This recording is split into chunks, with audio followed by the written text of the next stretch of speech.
भूमिगत शेर। एक घने जंगल में एक शेर बहुत आतंक मचा रही थी। वह हर रोज किसी न किसी जानवर को खा जाती थी। वह जंगल का राजा था, इसीलिए कोई कुछ भी नहीं बोल पाता था। सभी जानवर जैसे कि बंदर, हाथी, हिरन और घोड़ा डर के मारे रोज घबराते थे। उस शेर से सभी जानवर छुटकारा पाना चाहते थे। ये सब बातें करने के लिए एक दिन सभी जानवर मीटिंग लगाया। उस मीटिंग में सबसे पहले हाथी ने ऐसा बोला, हम सब इधर इकट्ठा हुए हैं, इसकी वजह सबको मालूम है ना। हमें उस दुष्ट राजा शेर को किसी भी तरह मारना है। तभी सभी जानवर एक दूसरे को देखते हैं और बंदर ने ऐसा बोला, हाथी जी, हमें शेर को मारना नहीं है, बस उसे पता चलना है कि हमको भी जीने का हक इतना ही है जितना उसको है। ऐसा कोई प्लान हो तो बताओ। हिरन, खरगोश और घोड़ा भी बंदर के बातों से सहमत होते हैं। फिर हाथी एक प्लान सोचती है। अरे मेरे पास एक उपाय है, क्यों ना हम एक भूमिगत सुरंग खोदें। हम सब मिलकर एक जगह एक बड़ा सा सुरंग खोदते हैं। उसके बाद हम शेर को बुलाएंगे और एक तरफ से अंदर किसी भी तरफ बुलाते हैं। फिर उसके बाद हम दोनों तरफ से सुरंग को बंद कर देते हैं। लेकिन वो सुरंग खोदेंगे कैसे? तभी बंदर बोलता है, अरे दोस्तों, मुझे एक आदमी मालूम है जो ये काम कर सकता है। वो आदमी एक सर्कस कंपनी में काम करता है। उसे मैं बुलाता हूँ और वह हमें मदद कर सकता है। ऐसा बोलकर बंदर उस सर्कस वाले आदमी को मिलता है और सारी बात बताता है। सर्कस वाला भी खुश हो गया कि उसे एक शेर मिलेगा। तुरंत वह बंदर के साथ जंगल जाकर एक जेसीबी और क्रेन से बड़ा सा सुरंग खोदते हैं। उसमें सारे जानवर जा सकते थे। तभी खरगोश शेर के पास जाता है और ऐसा बोलता है, शेर राजा, आज जल्दी मेरे साथ चलिए। आपको मैं एक बड़ा सा शिकार दिखाऊंगा। उसे खाकर आप 10 दिन बिना कुछ खाए रह सकते हैं। वो शिकार उतना बड़ा है। ठीक है, चलो। अगर वहां पर शिकार नहीं तो मैं तुमको खा जाऊंगा, ठीक है? खरगोश शेर को ले जाकर सुरंग दिखाई और बोली कि शिकार अंदर है। जब शेर अंदर गया तो देखता है कि वहां पर हाथी सुरंग के उस पार है। अरे वाह, कितना बड़ा शिकार है। रुको हाथी, मैं आ रहा हूं। ऐसा बोलकर शेर हाथी के लिए दौड़ने लगा। लेकिन तभी हाथी सुरंग के उस पार से बाहर निकल जाता है। तभी एक तरफ से बंदर और दूसरी तरफ से सर्कस का आदमी उस सुरंग को बड़े पत्थर से बंद कर देते हैं और ऐसा शेर अंदर सुरंग में कैद हो जाती है। उसके बाद सर्कस वाले शेर को बंद करके लेके जाते हैं। सारे जानवर बंदर और हाथी को धन्यवाद बोलते हैं और खुशी खुशी से जंगल में रहने लगे। भूमिगत गाय। सुल्तानपुर नाम के एक गांव में प्रभु नाम का एक आदमी रहता था। वह दूध का व्यापार करता था। उसके पास एक गाय थी जिसका नाम कामाक्षी था। प्रभु का गाय बहुत तंदुरुस्त थी। कामाक्षी हर रोज 50 लीटर दूध देती थी। सभी गांव के लोग उसे देखकर चौंक जाते हैं। प्रभु हर रोज कामाक्षी का दूध निकालकर गांव में बेचता था। एक दिन जब प्रभु दूध डालने के लिए गया तभी एक आदमी ऐसा बोला, अरे प्रभु, तुम्हारा दूध तो लाजवाब है, उसमें अच्छी मलाई भी आती है। हाँ भाई, ये सब मेरी कामाक्षी का तो कृपा ही है। मुझे उसके दिए हुए दूध में पानी मिलाने की जरूरत ही नहीं है। ऐसा ही कुछ दिन गुजर गए। हर रोज की तरह प्रभु कामाक्षी को घर के बाहर बांधकर जाकर सो गया। उस रात गांव में एक बहुत बड़ा तूफान आया। उसके साथ ही भूकंप भी आया। इसकी वजह से बहुत सारे पेड़ पौधे गिर गए। लोगों का घर भी टूटकर नीचे गिर गया।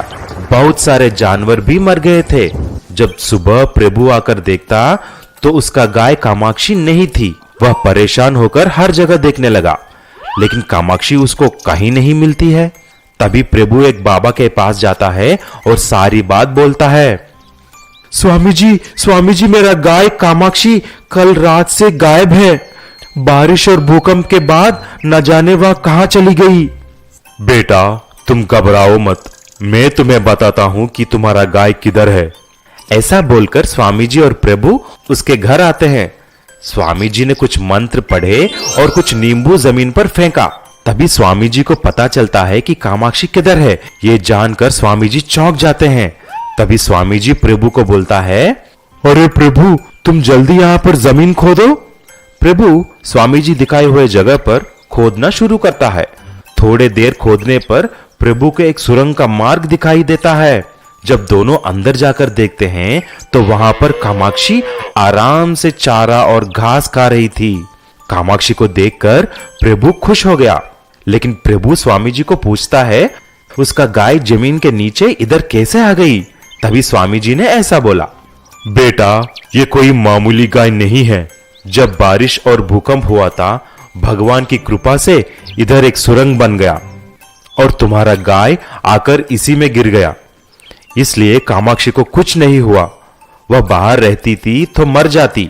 कामाक्षी एक जादुई गाय है बेटा, नहीं तो तुम्हें 50 लीटर देने वाली गाय किधर मिलती है? तुमको इसका ख्याल ठीक से रखना होगा। जी महाराज, मैं अच्छी तरह से इसका देखभाल करूंगा। उस दिन के बाद प्रभु कामाक्षी को बाहर छोड़ना बंद कर दिया। वह हर रोज जब कामाक्षी का काम हो जाता था, उसको लेकर भूमि के नीचे वाली सुरंग से जाकर वहां छोड़ देता था और आराम से रहने लगा। शेर और बंदर की लड़ाई। एक घने जंगल में पहाड़ के ऊपर एक बंदरों का झुंड रहा करता था। वहां पर सारे बंदर मौज मस्ती करते थे, क्योंकि वह सब उनका इलाका था। उस जंगल का राजा शेर एक दिन उसकी पुरानी गुफा छोड़कर नई गुफा ढूंढ रहती थी। इतने में राजा शेर का असिस्टेंट लोमड़ी पहाड़ के ऊपर अच्छी गुफा के बारे में बोलती है। तभी दोनों वहां पर जाते हैं, लेकिन ये बात पेड़ पर बैठे बंदरों को अच्छी नहीं लगती। शेर आराम से गुफा में रहने लगा। एक दिन सभी बंदर जाकर ऐसा बोले, अरे ओ शेर राजा, आप इधर क्यों आए हो? ये हमारा इलाका है, आप इधर से चले जाइए, नहीं तो आपको बहुत तकलीफ होगी। मुझे तकलीफ देने की हिम्मत किसको है? अगर कोई मुझे तकलीफ देगा तो मेरा पंजे का ताकत मालूम है ना? सबको एक पंजे में खत्म कर दूंगा।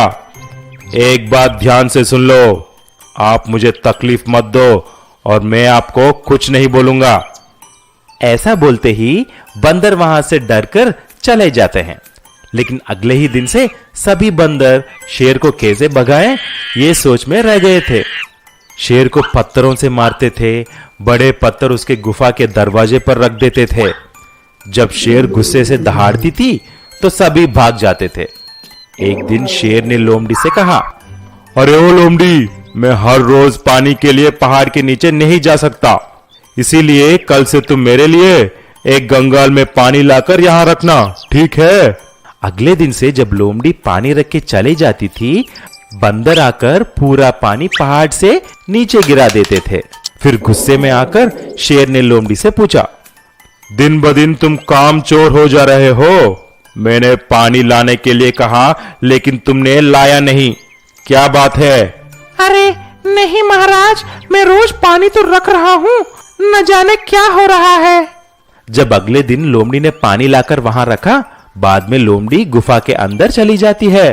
फिर शेर और लोमड़ी छुपके से देखते हैं कि असल में क्या हो रहा है। थोड़े देर के बाद कुछ बंदर आकर पूरा पानी को पहाड़ के नीचे फेंक देते हैं। तभी शेर को मालूम पड़ता है कि यह काम बंदरों का है, लेकिन शेर कुछ नहीं बोलती। ऐसा ही कुछ दिन गुजर गए। हर रोज शेर शिकार करने बाहर जाती है, लेकिन जल्दी ही शिकार लेकर वापस आ जाती थी। ये देखकर बंदरों को शक हो गया और शेर के पास जाकर पूछते हैं, अरे शेर भाई, आजकल तुम शिकार के लिए जा रहे हो, लेकिन बहुत जल्दी ही आ रहे हो, क्या बात है? अरे बंदरों, मुझे मालूम है कि आप ही मेरा पानी गिरा रहे हो, और जो पानी गिर रहा है वहां पर बहुत सारे घास आ गया है और उसको खाने के लिए बहुत सारे जानवर भी आ रहे हैं। इसीलिए मुझे शिकार करना आसान हो गया। मुझे शिकार करने के लिए ज्यादा दूर जाना नहीं पड़ रहा है। उसकी वजह से आप बच गए, नहीं तो मेरे पानी गिराने की सजा आपको कब का पड़ जाती थी। सीख, दुश्मनों के किया हुआ नुकसान में अपना फायदा भी ढूंढना चाहिए। गर्भवती लोमड़ी। बहुत समय पहले की बात थी। एक जंगल में एक लोमड़ी रहती थी। वह बहुत अच्छी और सभी जानवरों से प्यार से रहती थी। सभी जानवर उस लोमड़ी के साथ भी प्यार से रहते थे। कभी-कभी लोमड़ी को कुछ जानवर भोजन करने के लिए भी बुलाते थे। एक दिन उस लोमड़ी को पता चलता है कि वह गर्भवती है। तब से उसे मांस खाने की बहुत इच्छा होने लगी। सभी जानवरों को वो खाना चाहती थी, लेकिन दोस्त होने के नाते उसे मार नहीं सकती थी। लेकिन एक दिन, मुझसे अब नहीं हो रहा है, मुझे जानवर की मांस चाहिए। अब से दोस्ती नहीं और कुछ भी नहीं, मेरे बच्चे को अब अच्छा खाना दूंगा। ऐसा सोचकर उस लोमड़ी ने जानवरों को शिकार करना शुरू कर दिया। हर रोज लोमड़ी कोई ना कोई जानवर को मारकर खाने लगती है। ये देखकर सारे जानवर जैसे कि खरगोश, हाथी, हिरण, घोड़ा और गधा सब परेशान होकर कुछ करना चाहते थे। सभी जाकर शेर के पास गए और लोमड़ी की शिकायत किया। शेर जी, अब आप ही उस लोमड़ी से हमें बचा सकते हैं। आप कुछ कीजिए, नहीं तो हम सभी मारा जाएंगे। ठीक है, उसे बुलाइए। शेर की बुलावा आते ही उस लोमड़ी शेर के पास आया। तभी शेर ने उसको धमकाया। अरे ओ लोमड़ी, तुम क्यों सबको परेशान कर रहे हो? सबको क्यों मार रहे हो? मैं अभी गर्भवती हूँ जी, मुझे मांस खाने की बहुत इच्छा हो रही है, इसीलिए मैं ऐसा कर रही हूँ। तुम अपनी दोस्तों को ऐसा मारना नहीं चाहिए। उसके लिए तुमको कुछ और करना पड़ेगा। अगली बार ऐसा किया तो अंजाम बुरा होगा। लोमड़ी को समझ में नहीं आया कि वह क्या करे। ऐसा सोचकर वह लोमड़ी जंगल के पास एक गांव में चली जाती है। ऐसा रोज जाकर एक दिन मुर्गियों को, अगले दिन बकरियों को खाना शुरू करती है। ये कुछ गांव के लोग देख लेते हैं और परेशान हो जाते हैं। एक दिन कुछ गांव के लोग हाथ में कुल्हाड़ी लेकर चुपके से लोमड़ी को आने के लिए इंतजार करते हैं। जब लोमड़ी गांव में खाने के लिए आती है, तभी सारे लोग उस पर वार करते हैं। लोमड़ी सबको देखकर घबरा जाती है और ऐसा बोलती है, अरे ओ मुझे छोड़ दो, मुझ पर दया करो, मैं गर्भवती हूँ, इसीलिए मैं शिकार करने यहाँ आ रही हूँ, मुझ पर दया करो, छोड़ दो। लेकिन गांव वाले सुनते ही नहीं। एक साथ सब उसको लोमड़ी को कुल्हाड़ी से वार करते हैं। ऐसा उस लोमड़ी का पेट घायल हो जाता है।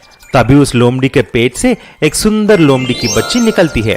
तब लोमड़ी बोली, आप सब मेरे बच्चे को मत मारो, दया करके इसे जंगल में छोड़ दो। ऐसा बोलकर लोमड़ी मर जाती है। तभी एक आदमी उस लोमड़ी के बच्चे को लेकर जंगल में छोड़कर आता है।